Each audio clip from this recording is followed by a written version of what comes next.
आज ही Doubtnut app download करें। Doubtnut पर अपने सभी गणित, रसायन विज्ञान, भौतिक विज्ञान और जीव विज्ञान के डाउट्स का करो सफाया। बस प्रश्न की फोटो खींचो, एक ही प्रश्न को क्रॉप करो और तुरंत वीडियो सोल्यूशन पाओ। अभी डाउनलोड करें। दिए गए प्रश्न में यह बताया गया है कि एक वलय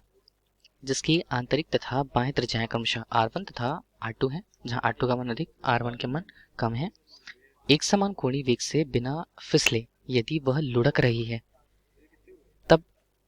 उसके अंतर तथा बाह्य भागों पर स्थित दो कणों पर लगने वाले बलों का अनुपात हमें F1 अनुपात F2 के रूप में ज्ञात करना है, जिसका मान किस प्रकार से दिए गए विकल्पों में से सही संबंध पर स्थापित होता है।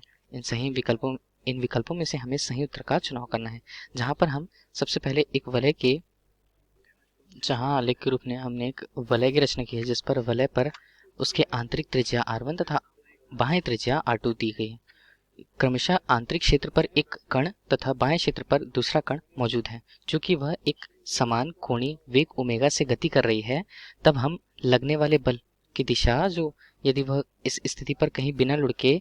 गति करती है किसी समतल सतह पर या वृत्तीय पथ पर, तब उस अनुसार हम उस पर लगने वाले बल को देखें तो बल रेखीय वेग के अनुसार बल का मान जहां उसके द्रव्यमान और उसके त्वरण के अनुदिशी होता है, बल का मान रेखीय स्वरूप पर, जैसे इसे हम चूंकि वृत्तीय गति कर रही है, इसे कोणीय वेग के संदर्भ में देखें, तब कोणीय वेग के अनुसार लगने वाले बल का मान जिसे m गुणा ओमेगा वर्ग गुणा r के रूप में हम प्रयुक्त कर सकते हैं, जहां r की दिशा और बल की दिशा एक अनुरूप होगी केंद्र की ओर। जहां यदि इस स्थिति की कल्पना हम प्रत्येक कण के लिए करें, तब कण एक के लिए हम इस स्थिति को देखें, तब हमारे लिए जहां इस पूरे वृत्तीय वलय पर द्रव्यमान m प्रमुख रूप से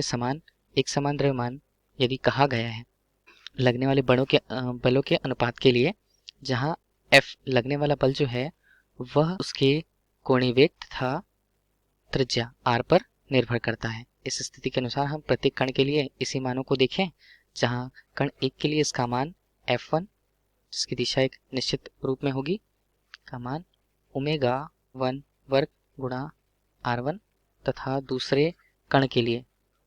इसका मान F2 ओमेगा 2 वर्ग गुणा R2 से प्रदर्शित होगी। चूंकि प्रश्न में कहा गया है कि दोनों एक समान वेग, एक ही स्थिति, एक ही निकाय होने के कारण ओमेगा और ओमेगा 2 का मान ओमेगा या एक निश्चित मान के बराबर होगा। इस स्थिति पर यदि दोनों समीकरणों को एक समीकरण 2 को यदि हम तुलना करें, तब मान हमें F1 अनुपात F2 के रूप में R1 अनुपात R2 प्राप्त होता है। यही प्रश्न पूछा गया था कि किस प्रकार निर्भर करेगा, तब हम विकल्पों में से देखकर कह सकते हैं कि इसका मान विकल्प बी जो R1 अनुपात R2 से है, यही इस प्रश्न का उत्तर है। धन्यवाद। कक्षा 6 से 12वीं से लेकर नीट, IIT, जेईई वो एडवांस के लेवल तक 1 करोड़ से ज्यादा छात्रों का भरोसा। आज ही डाउनलोड करें डाउटनेट ऐप या व्हाट्सएप करें अपने सारे डाउट्स 8400 400 400 पर।